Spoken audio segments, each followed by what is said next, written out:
예수님의 눈물은 예수님의 일생을 설명해주는 중요한 키워드의 핵심입니다. 땀으로 시작하여 눈물로 진행을 하며 더 피로 바치는 예수님의 일생은 기독교의 땀, 눈물, 피를 설명할 수가 있는 것입니다. 첫 번째로 예수님의 사생애는 그러니까 공생이 아닌 사생애 30년은 땀으로 사는 삶이었습니다. 문헌에 의하면 예수님은 13살에 아버지 요셉이 세상을 떠나고 6남매의 가장이 되었다고 합니다. 호르머니 마리아를 모시고 6남을 부양하던 예수님은 가을 녹수일을 하느라고 땀으로 얼룩진 30년을 세월을 보냈습니다. 그런데 이 땀은 그냥 땀이 아니라 창세기 3장 19절에 땀은 범죄한 인간에게 주시는 행벌이었습니다. 그래서 예수님이 땀으로 범벅이 된 이 30년을 사생에는 하늘의 보좌를 버리신 예수님이 철저하게 인간과 같이 되셔서 죄를 지은 인간이 받아야 할 모든 행벌까지 남김없이 다 받으셨다는 깊은 의미가 있는 것입니다. 그래서 우리들은 땀을 흘리신 예수님의 사생애를 기억해야 됩니다. 두 번째로는 눈물로 얼룩진 공생의 3년입니다. 성경에는 예수께서 우시고 눈물 흘리신 것을 여러 번 기록하였습니다. 그것은 예수님의 눈물로 얼룩진 공생의 3년을 증가하기 위한 것입니다. 앞으로 돌 하나도 놓이지 않고 다 무너질 도성을 생각하시면서 우시고 또한 회개하지 않는 이스라엘 백성들을 위하여 눈물 흘리시며 통곡의 강구를 들으신 것입니다. 그래서 우리는 우리를 위해 눈물 흘리시는 예수님의 공생의 3년을 기억해야 하는 것입니다. 아멘. 첫 번째로는 피로 얼룩진 고난의 일주일입니다. 예수님의 땀도 귀하고 눈물도 귀하지만 사실 피와는 비교할 수가 없습니다.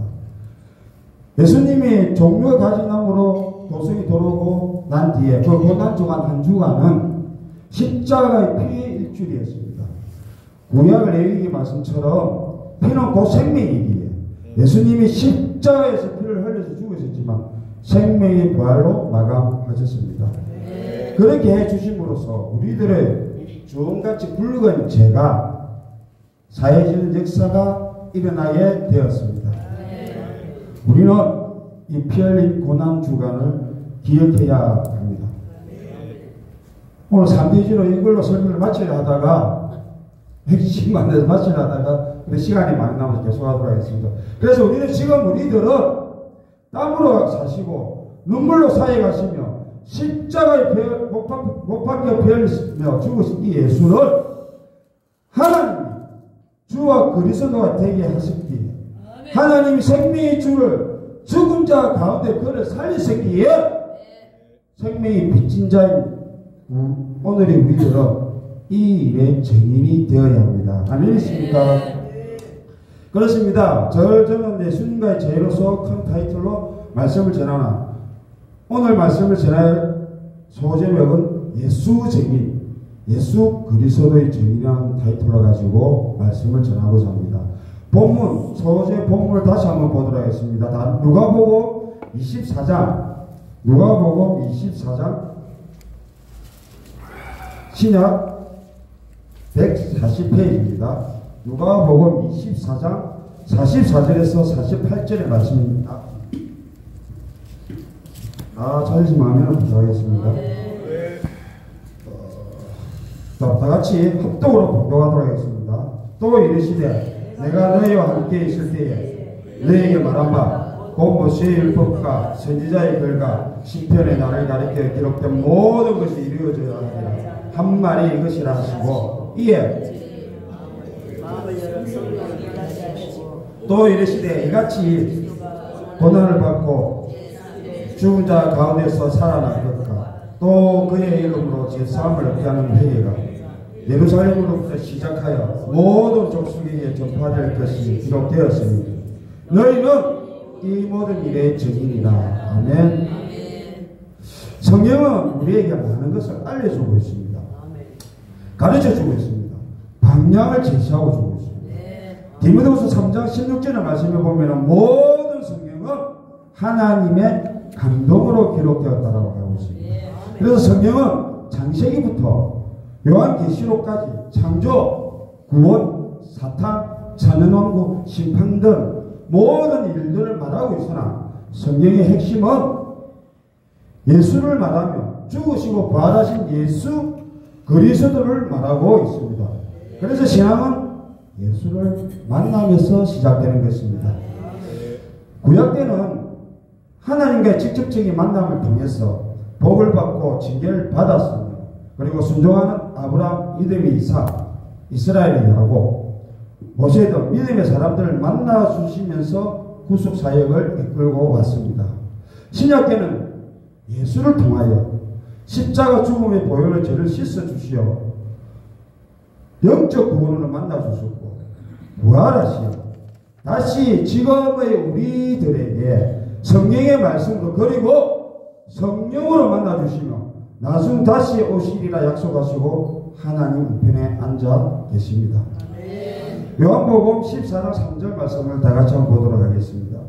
신약 페이지 172페이지입니다. 요한복음 14장 3절 말씀입니다. 다 찾으시면 다 같이 합독하도록 하겠습니다. 요한복음 14장 3절 말씀입니다. 시작. 가서 너희를 위하여 내가 다시 와서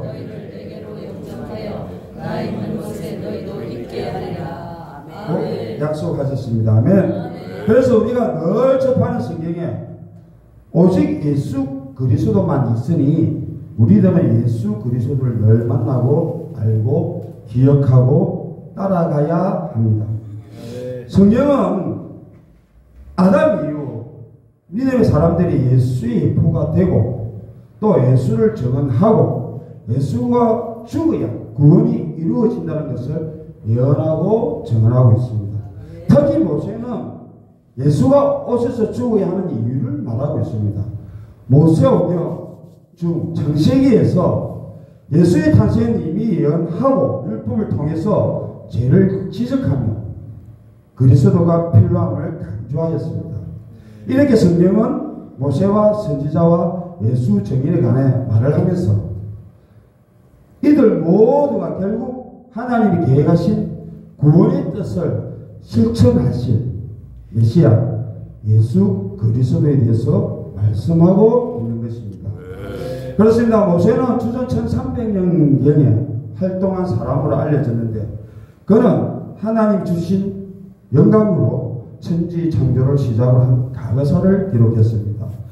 히브리서 11장 1절에 믿음은 바라는 것들이 실상이요 보지 못하는 것들의 증거라고 했듯이 모세는 그가 기록한 성경 즉 창세기, 출애굽기, 레위기, 민수기, 신명기를 통해 예수가 이 땅에 와서 왜 죽어야 하는지를 그 이유를 분명히 말하고 있습니다. 모세는 여인의 후손으로 이 땅에 오실 예수를 말을 하면서 창세기에 하나님께서 아담을 향해 선악을 알게 하는 나무의 실과를 먹지 말라. 내가 먹는 날에는 정령 죽으리라고 말씀하시는데 근데 이 아담은 선악과를 먹음으로 인간에게 정령 죽음이 왔던 것입니다. 그 말씀대로라면 사실 이제 인간에게는 다시는 기회가 없고 멸망뿐인 존재로 전락해야 하는 것이었습니다.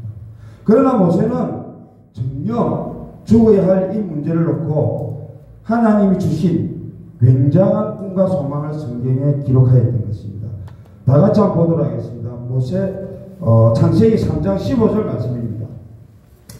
구약 페이지 4페이지입니다. 창세기 3장 15절 말씀입니다. 다 찾으시면 한번 부탁하겠습니다. 다 같이 봉독하도록 하겠습니다. 여호와 하나님이 내가 너를 여자여 내가 창세기 3장 15절 내가 너로 여자의 원수가 되게 하고 내가 너로 여자의 원수가 너의 후손도 여자의 원수가 되게 여자의 후손은 내 머리를 상하게 할 너는 그의 발꿈치를 상하게 할 것이니라. 아멘. 여기서 뱀은 마귀를 상징하는데 뱀의 머리를 상하게 한다는 것은 마귀 곧 죄를 말한다는 것입니다. 아담에게서 태어난 모든 인간은 죄로 태어난 인간이기에 인류 우리들은 아담의 죄를 유순하여 태어난 죄인들이며 정령 죽어야 할 존재들입니다. 그런데 모세는 여기서 여인의 후손이 와야 한다는 하나님의 뜻을 보게 된 것입니다. 여인의 후손이란 다 알다시피 죄가 유순하는 아담의 씨, 곧 남자의 씨가 아니고 전혀 죄가 없는 분이며 그분이 씨, 그러니까 그분이 씨로 왔어서 그분이 와서 마귀와 격돌한다는 것입니다. 우리가 요한에서 3장 8절 말씀을 보면은 죄를 짓는 자는 마귀에게 속한다니 마귀는 처음부터 범죄함이니라. 하나님의 아들이 나타나신 것은 마귀의 일을 멸하라 하심이니라. 아멘. 하나님의 아들이 나타나신 것은 바로 뱀의 머리를 밟기 위해서 온 것입니다. 아멘. 그렇습니다. 지금 모세는 인간은 정녕 죽어야 하는데 인간이 죽어야 할 죽음을 예수가 짊어지면 인간은 살아난다는 것을 하나님의 계시를 통해서 계속 말을 하고 있던 것입니다. 성경은 이렇게 모세를 통해 믿음의 실상이신 예수를 말하고 있는 것입니다.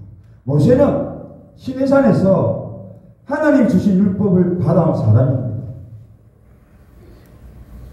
모세가 시내산에서 받아온 이 율법으로 율법을 범한 자들, 즉 율법의 정죄를 받은 자들은 그 죄를 해결하고자 소를 가져오고 양을 가져오고 비둘기를 가져오고 염소를 가져와야만 하였던 것입니다. 이것이 오대제사 속건제, 속죄제, 번제, 하목제, 소제의 제사가 되는 것입니다.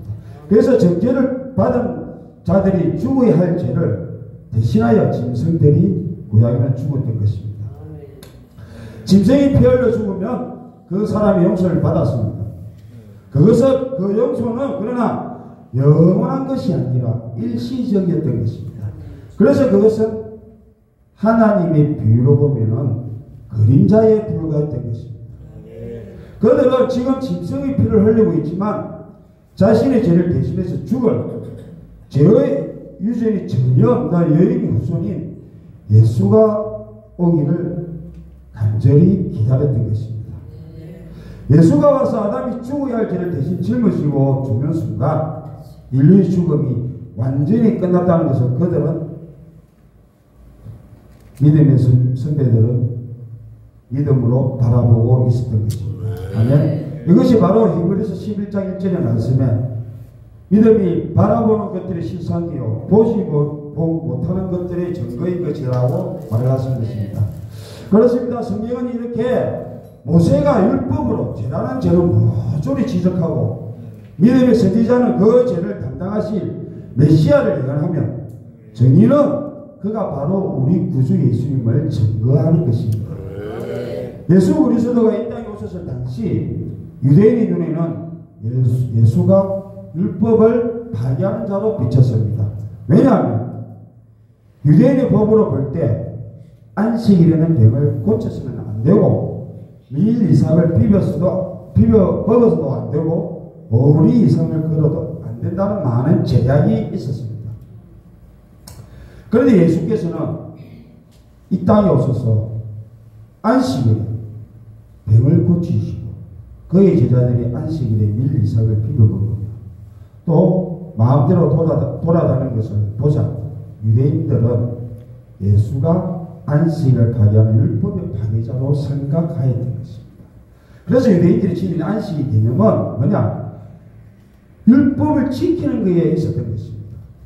예수님이 지닌 안식의 개념은 병들어 고통을 당하는 자를 고쳐서 병들이 쉬게 하는 것이 안식이고 죄에 고통당하는 자를 죄에서 노임받게 하는 것이 안식이었으니 유대인이 지닌 안식의 개념과는 완전히 달랐던 것입니다. 아멘이십니까? 네. 그렇습니다. 예수께서 안식일에 베데스다 영목가를 지나가시다가 38년 된 병자가 누운 것을 보시고 그를 고쳐주셨습니다.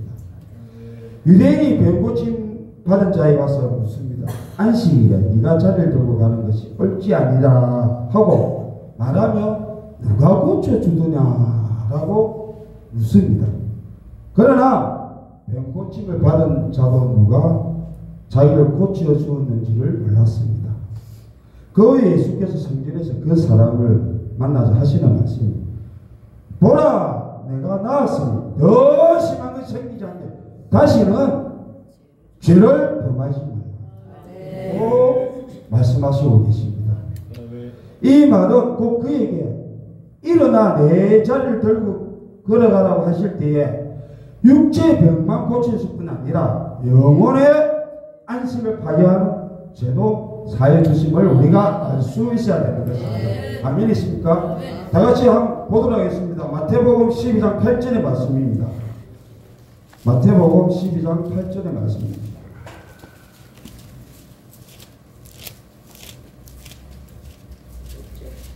다 차례에서 말씀 부탁하겠습니다. 시작! 주인이십니다. 아멘. 그렇습니다. 예수께서 이 말씀을 하신 것은 안식하기를 원한다면 안식의 주인을 만나라는 것입니다. 너 스스로가 주인이 되어서 바리새인 율법을 통해서 안식하는 것은 잘못된 것이다. 정말 안식을 원한다면 네가 주인이 되는 것이 아니라 정녕 안식의 주인이신 하나님을 만나야 된다는 것입니다. 아멘. 그러나 또다시 말하자면 바리새인의 눈으로 볼 때는 예수가 안식일을 범해도 모든 범한 것이 아니었습니다. 그래서 유대인은 안식일을 율법대로 지킨다고 하면서도 하나님이 주신 율법 위에 자기들이 더 두 가지 지키는 규례가 많았던 것입니다. 그렇기 때문에 이 예수님과의 안식은 너무나 차이가 나는 것이었습니다. 그렇다면 이 유대인들의 안식은 언제부터 율법의 규례를 더 중요시켰을까요?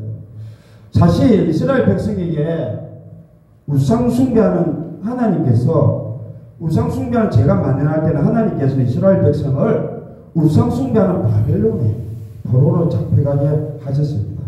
또 그 바벨론은 바사라는 강대국에 강제로 합병하게 되었습니다. 또 하나님께서는 바사와 고레스의 마음을 움직여서 포로인 이스라엘 백성을 고향으로 돌려보내요. 무너진 성전을 수축케 하는 조수를 내리고 성전 수축이 되는 계기도 추기하였습니다. 그러니까 고국으로 돌아온 이스라엘 백성은 왜 하나님의 백성인 자신들이 전쟁에서 져서 식민지 생활을 하고 종사를 해야 하는지를 연구하게 되었던 것입니다.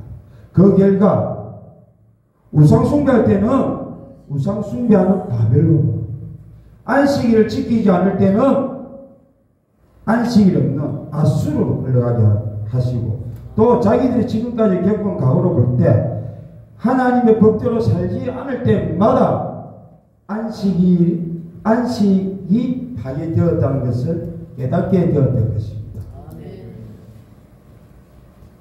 바리새인의 율법은 600가지가 넘는 걸로 알고 있습니다. 사람의 몸의 뼈수와 같다라고 저는 들었습니다.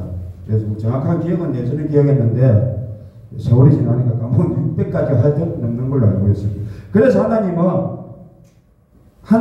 바리새인들은 하나님의 법을 잘 지키고 안식을 잘 지키자는 이 운동이 일어났는데 그것이 그 유명한 바리새 운동입니다. 이처럼 바리새 운동의 원래 취지는 하나님 뜻대로 살자는 운동인 것입니다. 사실 하나님 뜻대로 살기는 얼마나 좋은 운동이십니까?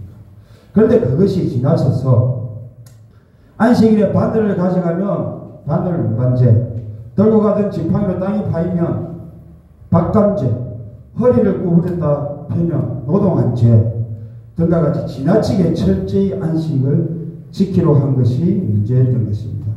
그래서 바리새 운동에 젖은 유대인 운동으로 예수의 행동을 볼 때 모두 율법을 파괴하는 것처럼 보인 것입니다. 그러기에 예수께서 오신 이유가 율법이나 선지자가 한 말을 폐하러 온 것처럼 바리새인들의 눈에는 보였던 것입니다. 아멘이십니까? 그러나 예수님은 율법을 폐하러 온 것이 아니라 완전케 하러 오신 분이었습니다. 이런 말이 있습니다. 아니 지금 이스라엘과 하마스는 전쟁을 하고 있습니다. 아직도 이스라엘은 유대교가 강성합니다. 유대교는 랍비가 있습니다. 이 랍비가 정말 예전이나 우리나라도 마찬가지인 것처럼 이 세상의 부모들은 자식한테는 이길 수가 없는 것 같습니다. 이 랍비가 너무나 자식 때문에 고민을 많이 하였습니다. 그래서 유대교의 신이신 그분께 기도를 하게 되었습니다. 신이시여, 저희 자식이 유대교를 버리고 그리스도교로 갔습니다. 어찌하면 좋겠습니까? 하니 그 신께서 이 랍비가 너무나 그 기도하시기에 신께서 나타나서 하시는 말씀을 보겠습니다. 하나님께서 내 자식도 그러하다. 읽는데 잘 모르겠습니까? 내 자식이 예수인데 내 자식도 예수 그리스도다. 그러니까 유대인 설명하겠습니다. 유대인 자식이 유대인을 버리고 예수를 믿는다고 랍비가 하나님한테 기도를 하니까 하나님이 내 자식이 예수도 그리스도를 믿고 있다. 이 말이다. 이 말입니다. 내가 여기 분위기를 잘못 맞췄네. 아까 전에 한 30분 정전되고 또 뭐 이러다 보니까 저도 좀 많이 이 컨트롤이 잘 안 되는 것 같습니다. 이 분위기가 팍 떨어졌는데 다 크게 할렐루야! 네. 그렇습니다, 여러분. 좀 웃으십시오. 정할 적에는. 그렇습니다, 여러분. 구약의 모세도 선지자도 그리고 믿음의 증인도 이 모두 이 예수를 말을 하고 있습니다. 우리도 하나님 말을 조금 안 들으신 예수 그리스도를 믿고 우리도 예수를 믿고 따르고 있습니다. 그래서 우리는 예수 따르는 양자가 된 동생입니다. 아멘. 그렇습니다. 예수는 하나님의 아들로서 율법을 주신 분이며 또 율법 위에 계신 분이십니다. 율법이나 선지자를 다루신 분이 아니라 그 모든 것을 완성하러 오신 분입니다. 그래서 인간이 율법을 완전히 지키기 위해서 다 이룰 수 없기에 율법으로 찾은 인간의 죄를 다 짊어 주시고 인간을 대신해서 죽으심으로 이루어 주신 것입니다. 이렇게 예수님을 모세는 주전 1300년에 생존하여서 까마득한 강으로 올라가서 하나님께서 천지를 창조하시고 아담이 선악과를 먹고 정령 죽게 되고 저주받게 된 그 역사적 사실을 성경에 분명히 말을 하고 있었던 것입니다. 디모데후서 3장 16절의 말씀에 이런 거였습니다. 모든 성경은 하나님의 감동으로 된 것이다라고 말을 하고 있는 것입니다. 그렇습니다. 하나님께서는 모세에게 깊은 영감을 통해 천지 창조의 세계를 보게 하셨으므로 섬세하고도 자세히 보고 기록하게 하였던 것입니다. 모세가 깊은 영감을 통해 본 것은 하나님 하신 일이니 우리는 확실히 믿어야 합니다. 그는 하나님 주신 깊은 영감을 통해 인류 구속 사역을 이루실 예수 그리스도에 관해서 모세는 계속 말을 하고 있었던 것입니다. 구약의 선지자들도 하나님과의 만남을 속에서 예언하고 오실 예수님 곧 지금의 오신 은혜의 초림 예수에 대해서 증인이 되고 증언하였던 것입니다. 옛 믿음의 조상들도 하나님과의 만남에서 예수님의 증인이 되었던 것입니다. 예수님께서는 죄라는 죄는 안팎으로 하나도 남김없이 다 찾아서 짊어지시고 죽으시는 순간 율법의 1.1획도 남김없이 다 찾아 짊어지고 죽으신 것이 이것을 율법을 다 이루었다라고 말씀하시는 것입니다. 그래서 예수는 십자가에 죽으실 때 다 이루었다라고 하셨던 것입니다. 요한복음 19장 30절 말씀을 한번 보도록 하겠습니다. 신약 182페이지입니다. 요한복음 19장 30절 말씀입니다. 찾았으면 아멘으로부터 하겠습니다. 다 같이 봉독하도록 하겠습니다. 예수께서 신 포도주를 받으신 후에 이르시되 다 이루었다 하시고 머리를 숙이니 영혼이 떠나가십니다. 아멘. 성경은 바로 이렇게 구원을 완성하신 예수를 말을 하고 있습니다. 성경 전체에 녹아있는 인류의 구속 사역으로 모세와 선지자와 증인들이 예수 그리스도에 대해서 간에서 말을 하고 있습니다. 창세기 때부터 아브라함 순종을 통하여서 앞에 이야기했던 이삭의 믿음을 통하여서 또 야곱 이스라엘의 하나님과 약속을 통하여 예수를 말을 하였고 또 모세는 율법을 통하였고 예수가 죽어야 하는 일을 말을 하였습니다. 또 선지자가 모세가 말한 메시아 예수가 이 땅에 죽을 것을 계속 예언했는데 예수가 십자가에 못 박혀 피 흘려 죽으심으로써 제사함을 받고 구원받아 성령으로 예수 증인된 자들은 구약의 모세와 선지자 믿음의 증인에 만한 메시아를 곧 예수 그리스도를 증언해야 하는 것입니다. 구약의 선배들도 그렇고 성령으로 예수 증인된 자들도 그렇습니다. 이들은 모두 하나님의 아들 예수 그리스도를 말을 하고 있고 말을 해야 하는 것입니다. 아멘이십니까? 그래서 지금 이 시대의 정의는 누구냐? 지금 이 시대의 예수의 정의, 이 시대의 예수 그리스도의 정의는 누구냐? 남녀노소, 나의 직분을 떠나 영원 구원받은 우리가 증인인 것입니다. 죄인에서 의인이 된 우리가 증인인 것입니다. 선악과를 먹은 죄로 마땅히 죽어야 할 내가 예수 십자가의 피로 정결케 되어 제사함을 받고 구원받아 살아나시니 우리들은 너무 감사해서 진짜 너무 감사해서 죽을 때까지 예수 그리스도의 증인이 되어야 하는 것입니다. 아니겠습니까? 추워서 운동을 한번 해야 되겠습니다. 요한복음 14장 1절에서 4절의 말씀을 한번 보도록 하겠습니다. 1절에서 4절의 말씀입니다. 신약 페이지 172페이지.